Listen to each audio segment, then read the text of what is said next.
नमस्कार। आज हम एक काफी दिलचस्प कहानी पर बात करने वाले हैं। स्रोत है आरव, मंगल का पहला कदम। ये कहानी है आरव वर्मा की। एक लड़का जो उत्तर प्रदेश के एक छोटे से गांव से निकला और मंगल ग्रह तक पहुंच गया। जी हाँ, बिल्कुल। और ये सिर्फ एक इंसान की कहानी नहीं है ना? ये दिखाती है कि कैसे बड़े सपने और वो जो अटूट इरादा होता है वो हकीकत बन सकता है, हालात चाहे जैसे भी हों। तो आज हम इसी सफर के कुछ खास पहलुओं को समझने की कोशिश करेंगे। हाँ, तो कहानी शुरू होती है एक गांव से, उत्तर प्रदेश में, जहां मतलब बिजली, इंटरनेट, ये सब सोचना भी मुश्किल था। और वहीं आरव, छोटा सा लड़का, रात में तारे देखता था। स्रोत में लिखा है कि लोग मजाक उड़ाते थे उसका, कहते थे ये तो बस हवा में सोचता रहता है। हाँ, ये जानना बड़ा इंटरेस्टिंग है कि इतने कम साधन और फिर भी वो जुनून कैसे बढ़ता गया।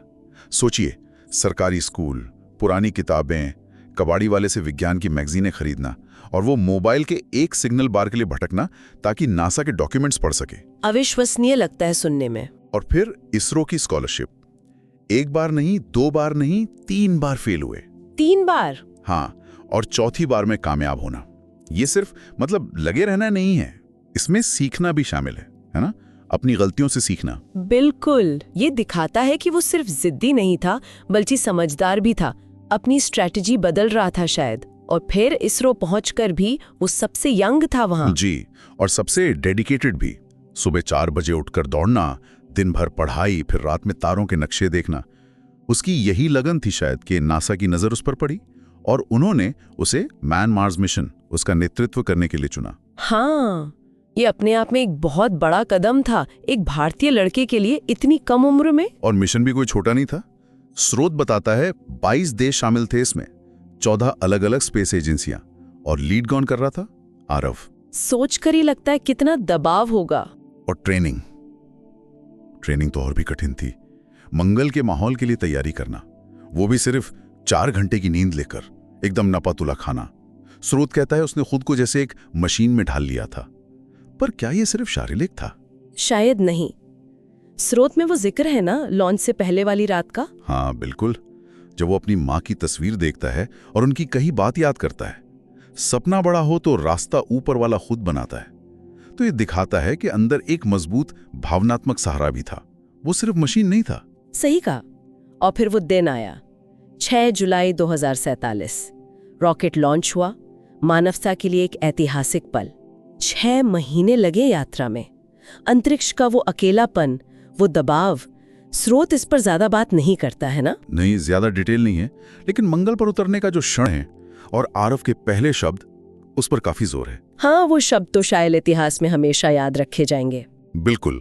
जब उसने कहा ये भारत की मिट्टी का कदम है, पर यह हर उस इंसान का सपना है जो कभी अपनी छत से आसमान देखा करता था। इन शब्दों में कितना कुछ सिमट गया है। ये सिर्फ भारत की जीत नहीं थी, ये हर उस सपने देखने वाले की जीत थी। वाकई उसकी पूरी यात्रा का सार था उन शब्दों में। अच्छा, जब वो वापस लौटा तो उसे हीरो की तरह देखा गया, लेकिन उसने खुद को हीरो नहीं कहा। उसने कहा मैं एक संदेश हूं। इसका क्या मतलब है? ये एक बहुत गहरा पॉइंट है। शायद वो ये कहना चाह रहा था कि उसकी कहानी किसी एक व्यक्ति की बहादुरी की कहानी से ज्यादा है। ये इस बात का सबूत है कि आपकी शुरुआत कहां से होती है, आपकी पृष्ठभूमि क्या है, ये मायने नहीं रखता। मायने रखती है आगे बढ़ने की वो भूख, वो लगन। हाँ। स्रोत बताता है कि उसने स्कूलों में जाकर बच्चों को यही सिखाया कि अगर मैं, एक गांव का लड़का, मंगल तक जा सकता हूं तो तुम कुछ भी कर सकते हो। तो ये कहानी सिर्फ एक स्पेस मिशन की नहीं रह जाती। नहीं, बिल्कुल नहीं। ये एक प्रेरणा बन जाती है, सोच की सीमाओं को तोड़ने की कहानी। सही कहा।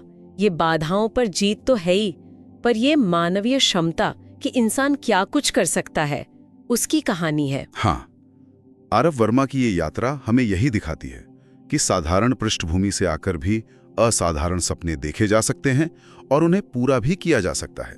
बस चाहिए दृढ़ संकल्प, कड़ी मेहनत और शायद वो अंदरूनी मजबूती, वो भावनात्मक सहारा जिसकी हमने बात की। और अंत में ये कहानी एक सवाल भी छोड़ जाती है। स्रोत की वो आखिरी लाइन याद है? हाँ, अगली बार जब कोई तुमसे कहे तू नहीं कर सकता, तो मुस्कुराकर कहना बस देखते जाओ। ये सोचने पर मजबूर करता है कि क्या सीमाएं सच में बाहर होती हैं या ज्यादातर हमारे अपने दिमाग में। शायद अगला आरव हम में से ही कोई हो। अभी अपनी छत से आसमान देख रहा हो,